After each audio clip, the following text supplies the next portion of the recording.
folks. We are back to continue our family date with kind of a stranger, Auntie Biggs. Alright, your group enters a space meant to evoke the atmosphere of a frozen cave. The walkways lead through the cave and wind underneath an immense saltwater pool designed for the enrichment of polar bears. You follow the flow of people towards a glass dome tunnel that runs beneath the pool. Benches lined up the tunnel so that people can stop and take a rest or take pictures. Yeah, I haven't been to a zoo in a long time. I don't really like zoos for like multiple reasons, just moral, just the morality, but whatever. So this would not be a date that, I would participate in, but you know, Mama, look, a baby. You look over to where Jabari is pointing. Jaleel is kneeling on a bench a few steps ahead, his gaze locked with the polar bear cub, who looks equally fascinated with Jaleel. Goodness, I just woke up. My bad. It's 4 o'clock in the morning. I'm getting it done early. Jabari, go over by your brother so I can take a nice picture for your aunties. I can take it. You should be in the picture too, Imhari. That's actually a nice idea. A family photo, that'd be cute. Yeah, let's agree with him. Okay, yeah, you can take it. You have a hard time putting it into words, but somehow allowing Biggs to complete a task that you had already decided you were going to do makes you want to rip out all of your hair. Oh god, don't do that. You're sure you didn't disguise the strain in your voice. Still, you walk over to your sons and kneel beside them. Imhari, this is going to look amazing. You don't understand why this all feels so wrong. On an intellectual level, you understand that this isn't a big deal at all, and yet after an afternoon full of too many smells and sounds and everything losing control over this one little thing might just push you over the edge. Damn, Imhari. I didn't know her name. I don't know what the problem is. I mean, I honestly thought that Biggs was going to be the controlling one, but he's honestly just trying to get him, Imhari, some peace and relaxation and to enjoy her moments with their kids. You clench your jaw and begin clicking your tongue against the roof of your mouth in an attempt to channel some of the excess and energy that has begun coursing through you. Biggs, give me a sec before you take the picture. Sure, are you good? I'll get back to you on that one. You know that you can't rush yourself into calming down or you'll make things worse. It's just a picture. It'll be over in a second. You take in a shaking breath and turn so that the profile stands out. You put your arms around your son so that they're in the frame, covering the vast majority of your body. Imhari, don't get startled, but you should look up right now. Part of you wants to scream at him to not tell you what to do, but you manage to stop yourself. Oh, let's not fuck this up. You grit your teeth and look up. I mean, this looks good, and I'm gonna screenshot it because that looks good. Sorry. I mean, this isn't adorable. It's like Mama Polar Bear. This is so cute. The polar bear cub is still hovering in the water separated from your sons by inches of plexiglass. Above it you see an adult bear swimming protectively, almost mirroring the hold you have over your own sons with her energy. Yes, I got the picture. And it hits you that you wouldn't have gotten to see something like this if you hadn't let Biggs take the picture, if you hadn't agreed to allow an acquaintance to spend a day with you and your sons, if you hadn't opened up your door to a stranger in need. Exactly. I mean, I'm against that a little paranoia, but this is a good thing for her. You stand up bidding farewell to the mother bear and her cub who swam away at a relaxed pace. You take your sons by their hands and walk over to Biggs. Are you sure you're good? You seem a little tense. Well, kinda. I guess it's hard for me to change my plans even when it's something small. I get that. I mean, I guess that makes sense. It's cool that you managed to let go a little. The picture turned out really beautiful. It did. Thanks for that. I really mean it. And please send that to me so I can send it to my mother. Of course, I'll send it right now. Your phone buzzes with an incoming message containing the picture. Before you open it, though, an idea occurs to you. Biggs, can I ask you something strange? Our son. Go for it. Would you say you make a good wingman? Of course Biggs would make a good wingman. You don't even have to ask. Friends like him are 1 in a million. You've only known him for a few days, but it feels like you've been friends with him all your life. He laughs before he responds. It's contagious, so you laugh too. Depends. I don't think the zoo would be the ideal place to look for a partner. Big hefts Jaleel up on his back, and Jabari curls his small hand around your own. I had to take a drink. Apologies. Sorry, I just woke up. And I wanted to get some recording done. You didn't think a million years you would befriend someone like Biggs. He's someone you can depend on that is also fantastic with your kids. He actually is. It would be a crime if you didn't treat him to drinks later at your favorite club, a spot that you didn't know he'd love. You're vibrating at the thought. Oh, is this the club that we met? Inaya. I need to go back and finish that one because that was weird. I've got a certain bar in mind. It's important to you that your friendship with Biggs doesn't revolve completely around your kids. It's fine, you can do this. You can ask your friends to hang out. You can be normal. You don't have to plan out everything in your head before it happens. You can go to the bar and let Biggs do his thing, and you do your thing, and you both will still be good friends at the end of the night. Of course, just say when and where. A friend that will follow you to the end of the earth, that's Biggs, and you will not smother him and ruin this friendship. This you promise. Aw, normalist mom at the zoo.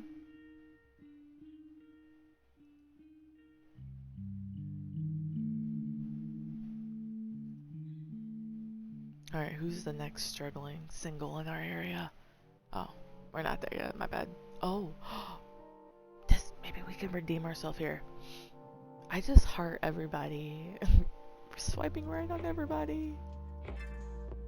Maybe we can fix what we did with Inaya. Maybe we can.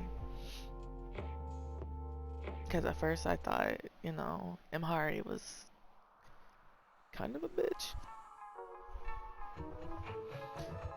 Fuck, I forgot to read that. I was looking down. Alright, alcohol and not safe for work. Okay, nothing new. Ooh. And then he had the audacity to kiss me. Can you believe the things that happened to me? Lord, I should have slapped him across the face. Uh-huh, that's nice. Imhari, are you listening to me? Who is this? Yeah, of course I am. Alright, well, blatant lies aside, I suppose I appreciate your willingness to let me rant. You're always a hair's breadth from blowing up on the nearest person, and Arihi is just unpleasant all around. It's not like either of you have any redeeming qualities, let alone other friends to hold hostage. You're definitely the only person Arihi can rant to, so that's not saying anything special. Wait, why are you talking about yourself like this? The ease with which self-deprecation eases into your thoughts is unsettling. I was thinking about getting a new bookshelf for my office. They're having a furniture sale at Gracie's. If you want to come with me, I remember you mentioning that you wanted a new front table. You don't have to come though. That's totally Arihi's way of asking you to go to the furniture store with him. He can never just outright say what he wants to have company. He has to jump through a million hoops justifying why he wants to spend time with someone he loves and explain it so he doesn't sound like a mushy-gushy bleeding heart who actually believes in the power of friendship. Anuki would probably describe him as tsundere. I don't know. Y'all forgive me, I can't talk. They taught you what that word meant a few days ago, and now you can't stop associating it with Arihi. That's beside the point though. You know Arihi doesn't mean any harm, and it's endearing when he gets like this, but it's time to shake the table. Maybe you should be mischievous for a change, keep him on his toes, have him dig for the meaning in your words. You purposely switch back to your preoccupied expression. Instead of responding, you tap your fingers against the arm of the chair, letting the low rumble of Arihi's voice wash over you. I've got a plan. What? You heard what I said. Whoa, Did you just channel some Arihi just then? Scary.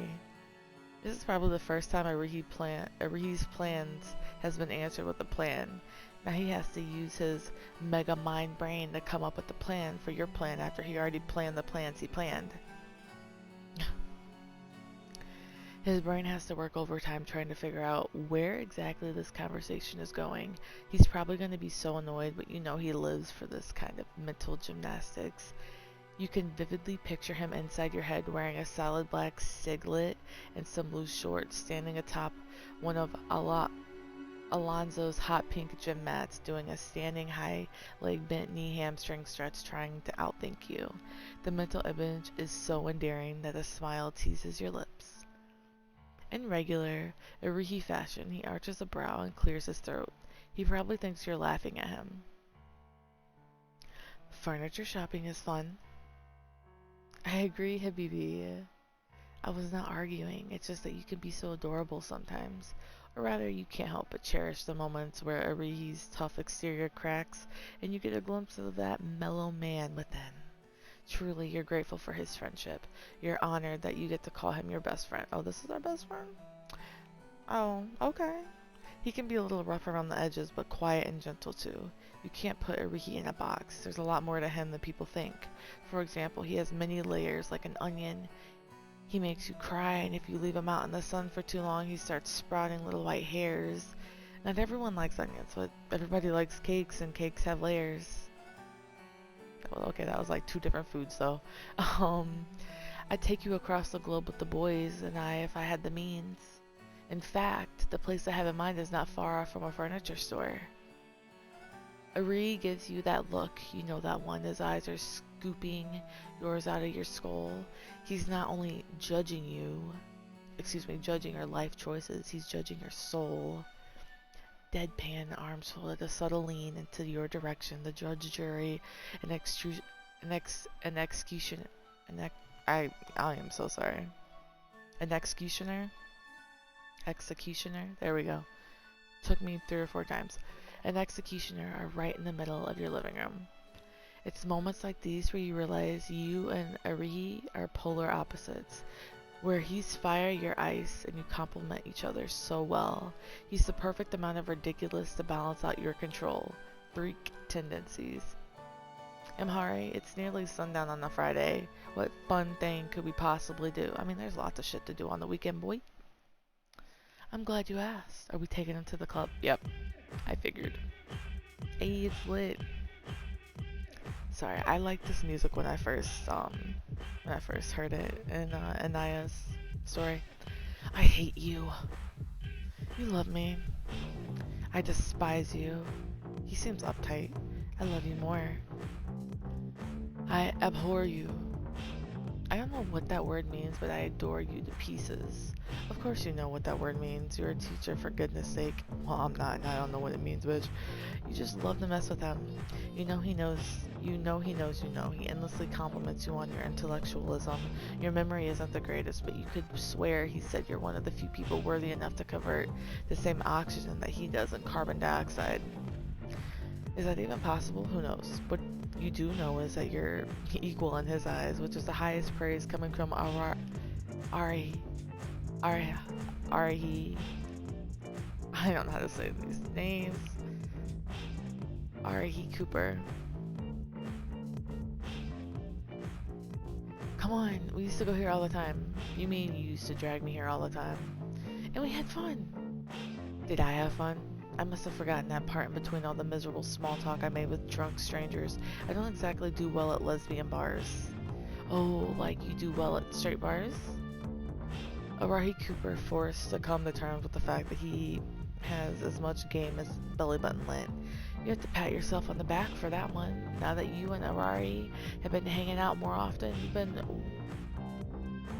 witting your wit like a knife. Your comebacks are like punches to the jaw. You have your mentor to thank for that. Speaking of Arihi, he turns his back on you and enters the club. You smile as he bundles the detritus of his ego and takes it with him. where what's left of it will be pounded in the dust because he can't engage in polite conversation, especially with strangers. By the end of the night, you'll be peeling him off the floor and carrying him bridal style to the car so you can drive him home. You're surrounded by women, well, mostly women, which isn't surprising at a lesbian bar. This is a sanctuary, a safe place for all, and it fills you with a kind of excitement you haven't felt in a long time. All these pretty faces in the world, and you're still brooding over me, no fun allowed, nor leave it to a club to remind you that you can have whoever you want. The world is your oyster. Yeah, it was a good idea to come here. As you take in the throng of people, you notice there's quite a few couples enjoying their time together. You go from high as a kite to bitter in the blink of an eye. All the character development you just went through got deleted as if whoever's writing this route just mashed the backspace key in a reckless abandon. You click your tongue against the roof of your mouth and walk towards the bar so you get something to drink. Hi, do you have any non-alcoholic seltzers available? I can get you a Le Cruz if you want. Do you have anything that tastes good? I mean, I guess I can get you a non-alcoholic Black Claw. I was literally about to say White Claws. A non-alcoholic Black Claw. That would be great, thanks. They have those at bars. I've never been to a bar, so I don't know what they got at a bar. Ooh, I have to watch My Hero Academia. I need to catch up. Sorry, I just looked at now. I looked down at my phone and see the notification. The drink ended up costing $10 entire, which seems like a lot for a can of Black Claw, but you aren't going to complain about it. You leave your card up so you can start a tab. Hydration is vital after all. You don't mind it here, but the music is far too loud, so loud in fact that you feel the beginning of a panic attack coming on. And you know what's good at stopping impending panic attacks? Taking your mind off the thing that's giving you a panic attack. So your thoughts don't start spiraling and going from this music is too loud to the FBI is right outside the club with a battering ram and is coming in to arrest Arihi.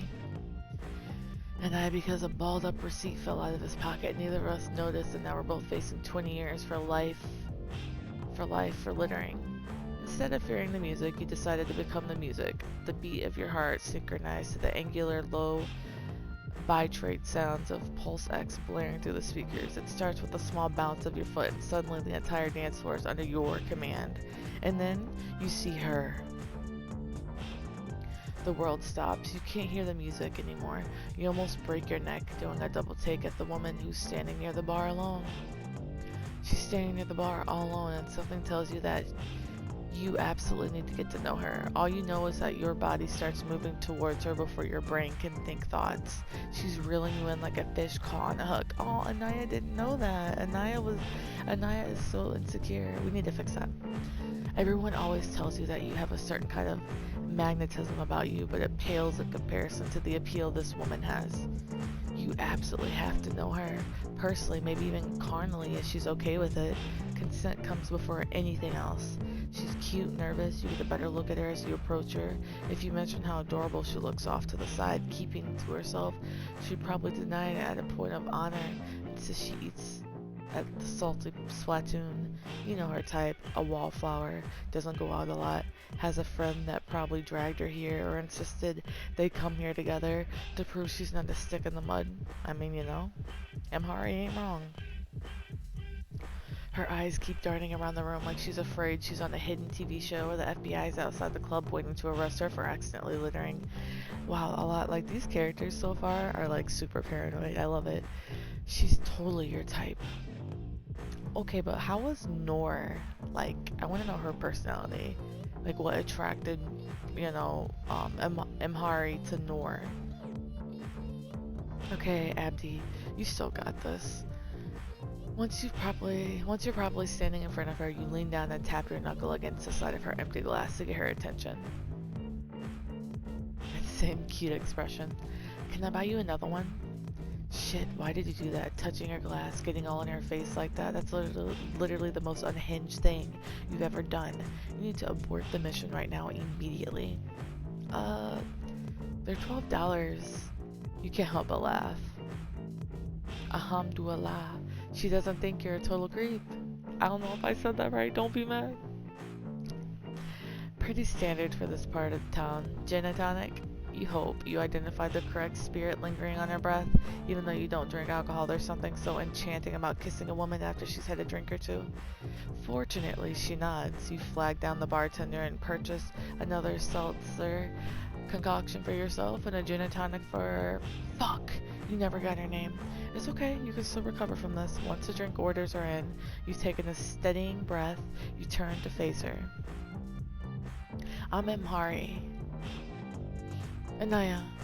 She extends her hand for you to shake, and it's like second nature for you to return the gesture. Do you, can you tell me your pronouns? Okay, this is a good sign. She isn't a trans misogynist, at least. She or he, just mix it up. You? Oh, she is fine. Do you come here often? She doesn't seem to have heard you. Shit, do you look too much like a mom to hit on a woman now? Sorry, what? I asked you come here often, like as a joke, you know. But now that I have to repeat it, I'm realizing that the only thing more annoying than asking someone if they come here often is joking about whether they come here often or not. Well, I don't come here often. This is my first time. Are you here alone? Is it possible for you to not sound like a total creep? Is that something you think you're capable of doing, Imari? No, my friends are here. Well, friend, he has people who are more fun than I am, so... Well, that's his loss. I'm having a great time with you. Yes, okay, that was actually smooth. Do you? Do I what? Come here often? You don't exactly want to tell the truth, that you initially came here with your ex-wife before she was your ex, and then you spent the first 6 months after your divorce hopping from lesbian bar to lesbian bar just so you could feel something. But every time you tried to be with a woman who wasn't Nora, you'd end up sobbing for hours while some poor femme tried and failed to comfort you. No, it's better if you leave that shit out. More often I probably should. Your drinks arrive a moment later and it hits you that it probably doesn't look great that you're not drinking at all, and Inaya is. I'm gonna explain myself. So, gin and tonic, huh? Gin can be pretty intense, or so I'm told. I wouldn't know, I don't drink alcohol. Oh, I mean, I guess I heard that about gin. These really aren't that strong, though. For sure, and besides, you look like you can handle your liquor just fine. A strange look crosses her face when you said that, like you struck a nerve that you didn't know was exposed. This isn't the first time you provoked a reaction out of someone by a way of referring to a sensitive topic, but you would never do it on purpose. It's funny when you do it to Rihi, but now you just feel like shit for ruining this woman's day. You need to fix this right now. You quickly down the rest of your drink to rattled to use it as a tool to help you pace the conversation. A different version of you, one from as recent as a few months ago, would just collect his thoughts and go home. This version of you, though, you feel rooted to the spot you're standing in. Leaving now would mean giving up on Inaya. It would mean giving up on the idea that getting back out there is possible for you. It would mean telling yourself that all the things that Biggs and Arihi and your other friends have desperately been trying to get you hard to believe about yourself aren't true. And you can't do that. But yeah, I guess I was wondering if you wanted to maybe dance. When you ask that, she softens and nods. You take her hand in yours and lead her to the dance floor. Hopefully, once you stop talking, you can make a better impression. The bed squeak sound that weaves into drip samples and the vocal cuts of baby making moans found in almost every Jersey City bound cloud production rush through your body like an electrical current. You don't have the fondest memories of your hometown, but house music puts the best of those memories at the forefront of your mind. You remember acting as the designated driver for the handful of gay kids at your high school on the weekends, trying to sneak them into an innuendo or TV lounge. They blast the stuff in your car at max volume. You move behind Inaya, giving her the space to either lean against you or do her own thing in your vicinity. Fortunately, she chooses to press into you and you sigh in relief. As you dance, you take note of how she responds to being touched. As into you as she seems, you never know how far someone wants to take things until they say it out loud. Nor was never particularly into making too much eye contact in public, whereas you have an old flame named Mariella who wasn't happy unless you were practically fingering her on the dance floor. Something tells you that Inaya is more similar to Nor than Mariella in that respect. I don't know, maybe Inaya needs to like open up and, build her self-esteem, You don't know. Your thoughts are interrupted when you notice Inaya talking to some twink you've never met before, and you assume this must be the friend she mentioned earlier. Speaking of friends, you remember Arihi. You do a quick scan of the crowd just to see if he's in the vicinity. Now we're gonna focus on Inaya. Come the fuck on, Hamari. Didn't you just go through a whole internal monologue about this being worth doing? There's no way you're letting Arihi cockblock you right now when he's all the way on the other side of the room, finding comfort at the bottom of a tin can. You turn your attention back to Inaya. She's facing you now, pressed up against you. She's so warm, so soft. Your gaze wanders back to her lips. Inaya moves fluidly against you. Your senses are overtaken by her presence, the lingering gin on her breath, the soft curl of her hair. If you don't get this woman alone in the next 10 seconds, you might drop dead. You lean in, tempted to just kiss her right here, right now, but you hold yourself back. Permission is key. So you want to get out of here? Here, come on. She's nervous, but she still reaches for your hand before settling on your elbow. You'll find a way to reassure her in a good time. But first, you need to get her outside. The only problem is that she's leading you further into the crowd. What are you doing? I'm looking for Alex. I want to tell him not to wait for me. Can't you just text him? Oh yeah. As you say this, you remember to send Arihi a text message, letting him know that he's on his own in terms of getting home. He'll be fine. Hopefully.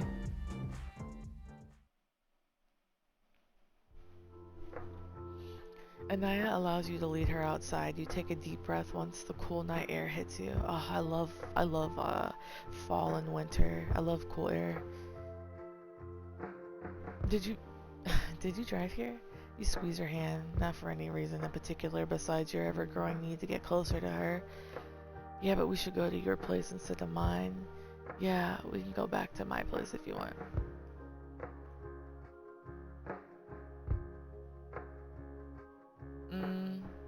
I don't know which one's good, which one's bad, because then, yeah, but we should go to your place instead of mine.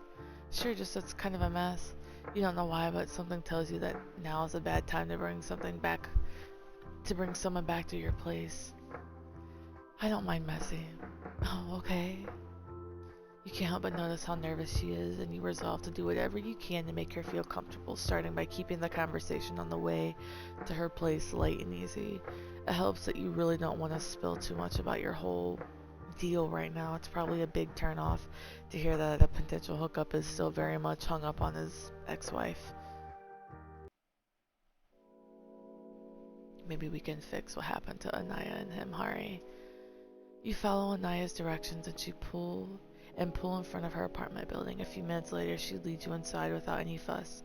She was right about it being messy, but you don't think it's anything outrageous. Besides, you really have no place to judge that sort of thing. Now, on the other matter at hand, you press into her doorframe, kissing her with everything you have. She's so soft in your arms, so cute, so shy, so... Before you get carried away, you want to take a moment to check in with Inaya. So, any likes or dislikes I should know about you? Any parts of you don't want me to touch? Oh, no, I mean, maybe not my feet. Not because I have, like, foot dysphoria, but just because my feet are gross. She's so cute, you want to scream. Maybe I should be the judge of how gross your feet are. I don't think we know each other well enough for you to be the arbiter of my feet. I think that's more of a second date kind of thing. Okay, fair enough. We can wait on the foot stuff. She laughs and you never want to stop hearing the sound of it. You want something to drink? I'm good. Well, I should have some water. I'll regret it in the morning. Okay.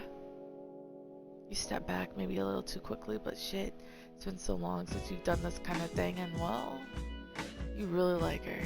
Anaya walks to her kitchen and your gaze lands on the piles of different cords on her counter. Weird, she must work in IT or something. You feel your phone vibrating in the back pocket and you check it, thinking that Arihi might be in trouble. Instead, you see that Noor has sent you an absolute dissertation of a text message. For a moment, you consider ruining the rest of your night by responding to it. But you've already come this far and you aren't about to waste it all by getting into an argument about nothing with your ex-wife. In fact, you're going to pretend Noor doesn't even exist.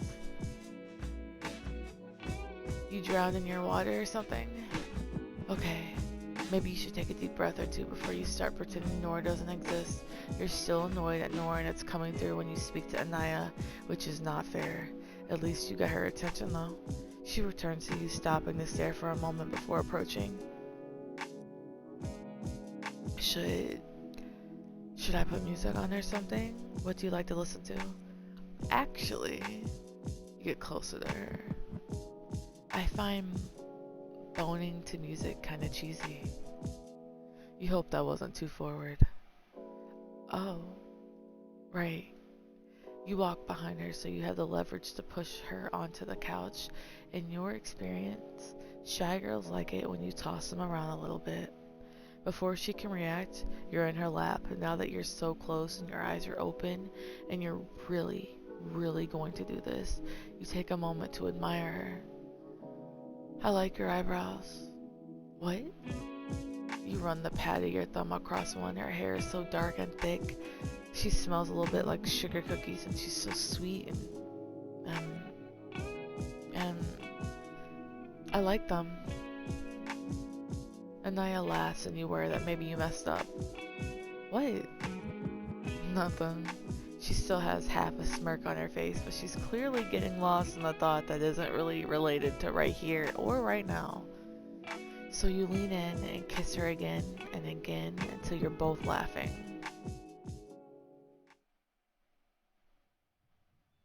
You wake up in the next morning before the sun rises and Naya has shifted towards you in her sleep, and you feel like the most evil person in the world when you quietly slide out of her bed. It must be pretty early and you get the sense that she's going to be asleep for the foreseeable future.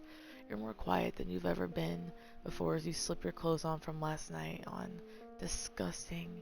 You're gonna need to shower the second you get home. You take out your phone and realize two things immediately. The first thing is that you only slept for a couple hours, and that it is currently 4:30 in the morning. Hey, it's literally 4:35 in the morning for me as I record this. The second is that you have several missed calls and unread texts from Noor, as well as a few texts from Ari. Shit, I do not want to deal with this right now. You exit Anaya's bedroom and into her bathroom to change before heading towards her kitchen so you don't wake her up. You know what you could go for right now? A nice glass of crisp cold water. You scroll through your phone while you rummage through Anaya's fridge. She keeps it surprisingly well stocked with a wide variety of ingredients. You could probably throw something nice together for breakfast when she wakes up. You read Ari's indignant text first, but he's too well adjusted, as he would say, to actually get mad at you. It looks like you just need to bite the bullet and see what Noor wants.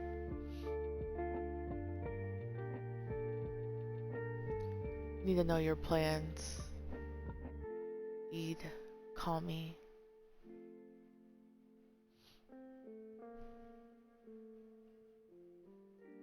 Left the message at your house? Are you really going to be this petty? What could you have possibly have going on that you don't have time to answer the call when I don't have the wow, I read that backwards. Don't have the time to answer the phone when I call. Is this about Ali? You really need to grow up. Bitch, it's not about Ali. I was out getting some gato. Several hours later, as if she forgot that she was supposed to be mad at you, she sent the video of the boys. Does MP4.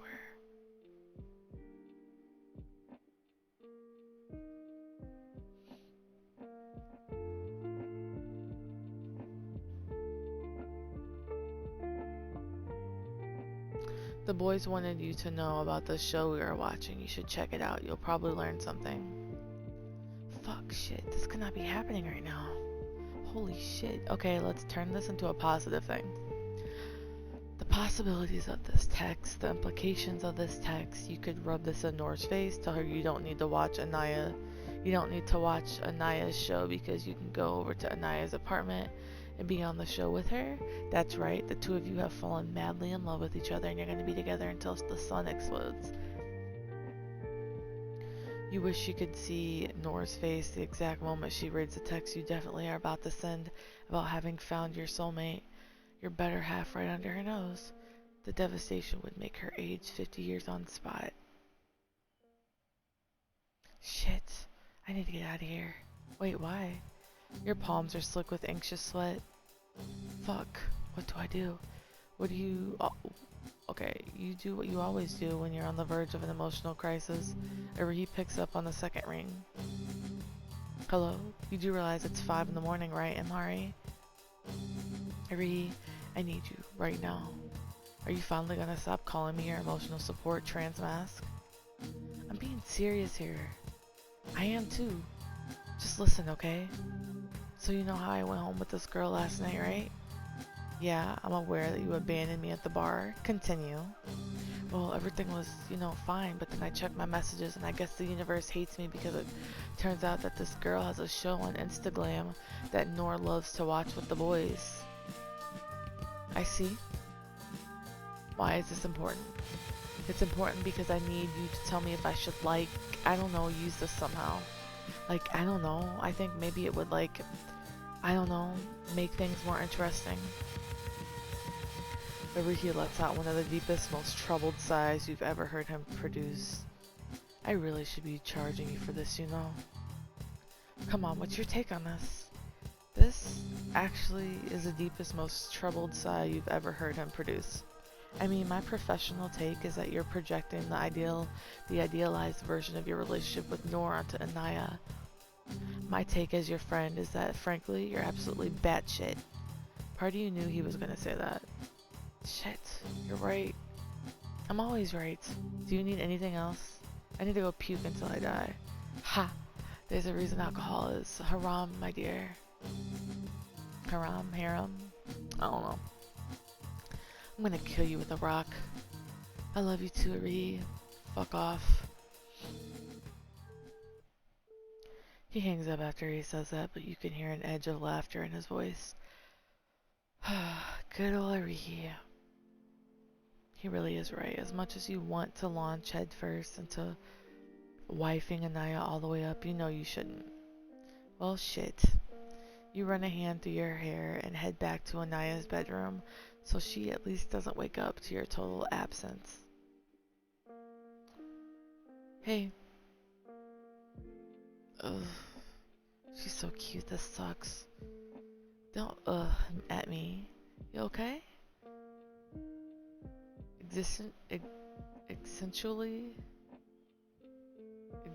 I can't say. You are absolutely not okay. I'm really sorry, but I have to leave. Hey, hold on, You don't need to get up. Don't worry about it. You smell at her. You really don't want to be doing this. You look tired. Seems like someone, wore you out. Someone, huh? You give her hand a little squeeze. Here. She's holding on her hand and it takes you a minute to realize she's asking you to hand her your phone. I'll give you my number. You did not account for the fact that she would probably want to see you again. Cool, I'll talk to you later.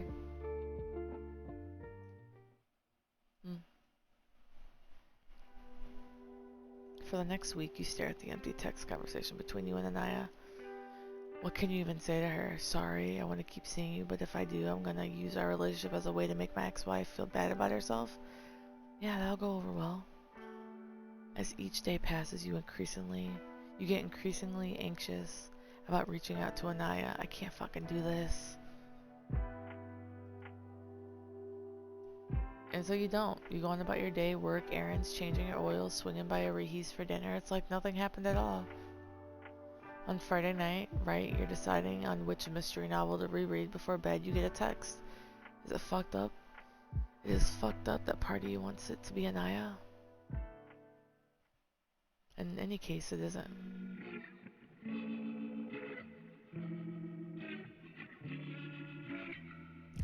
Mario is laying low in NYC for weekend. Wanna dance?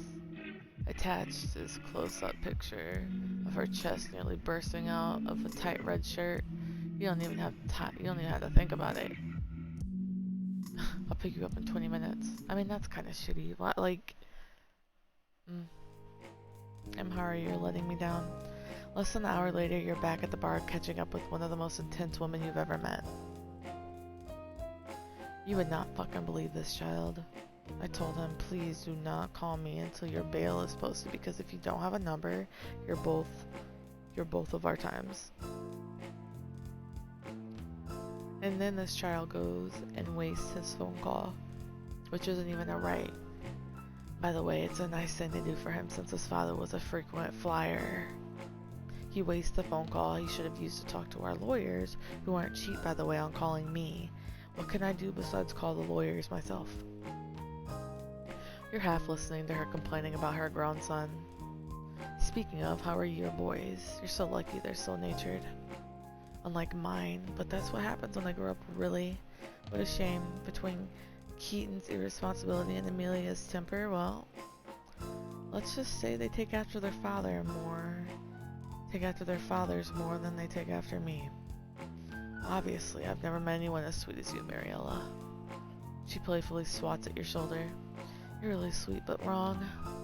I still regret not leaving my boy at a fire station the moment he spilled lipstick in my white Galantino bag. Wasn't that last week? She laughs and you start to laugh with her until you see a familiar flash of curly brown hair out the corner of your eye. Of course, this is happening to you right now. And you're with Mariella, of all people. Anyone who has eyes can see the sexual attraction between you two. You can't hide this kind of lust. Inaya's gonna take one look at you two and know instantly you're going home with Mariella tonight, and we'll fuck her until her husband's latest warrant gets dismissed. She's standing at the bar alone, just like she was last week. It occurs to you that you're in a pretty much the same spot you were in when you first saw her. Your palms itch. You don't want to look over her first, but you also don't want to pretend that she doesn't exist either. Shit, she saw you looking at her. You need to act natural. So you smile and wave. Inaya, hey, how's it going? Oh, who's this one? Hey, Amari. Pretty good. How about you? Good, this is my friend. You introduce her to Mariella, but you feel empty doing it. The three of you engage in small talk, but it's mostly just Mariella talking about her new heels she busted out just for tonight. Eventually, though, she excuses herself to go to the bathroom, leaving you alone with Inaya. So, hey, you never texted me. Oh shit, yeah. Sorry, that's just my chair. Were you waiting on me? That is an insane thing to ask. Why would you ask that? Obviously she was, or she wouldn't have brought it up. I mean, yeah, that's why I gave you my number. Right, you feel like a massive piece of shit. You are the biggest cunt on the face of this earth. It's you. The reward is getting killed instantly with a brick. Sorry about that. I should have mentioned that I'm not looking for anything long term. Currently, I'm getting out of something serious, and I'm just not trying to rush into things. Oh, did I do something wrong? I mean, what? No, it's me, not you. I know that's cliche of a poor excuse, but I know I'm not hot or whatever. You don't know why, but you really don't have the emotional bandwidth to handle this tactfully. Why would I have sex with you if I didn't think you were hot? You aren't everyone's type, so what? That doesn't mean I can't be into you. Okay, maybe that wasn't the nicest thing to say, but it is true. Yeah. Wow, that doesn't make me feel any better. Well, if you were trying to make her feel better, that would certainly be an excellent critique. I understand what you want me to say to you. Okay, fine. You don't like me, that's okay. I didn't say that. I like you fine. What?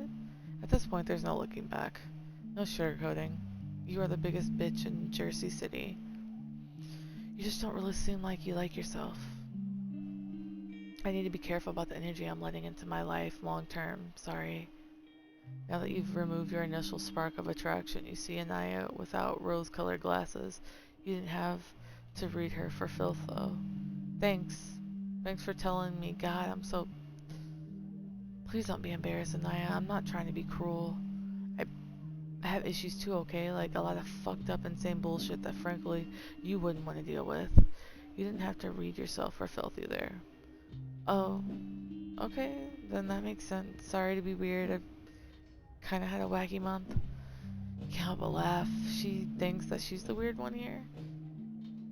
Why did she read Inaya for filth when he literally just saw her as like a scapegoat to make his ex-wife jealous? Whatever, Amhari, I'm side-eyeing you. I get it, me too. Only technically an L. Black Claw. Okay, I want to see if I can... Yeah, I want to see if I can go back and see if there's a good ending. Just give me a second. Oh, I have to get past this first. Oh, no I don't. Hold up. Wait, maybe I do. Oh, Jesus. Okay. Okay, but... I am literally just trying something and then I'm gonna, like, end the video.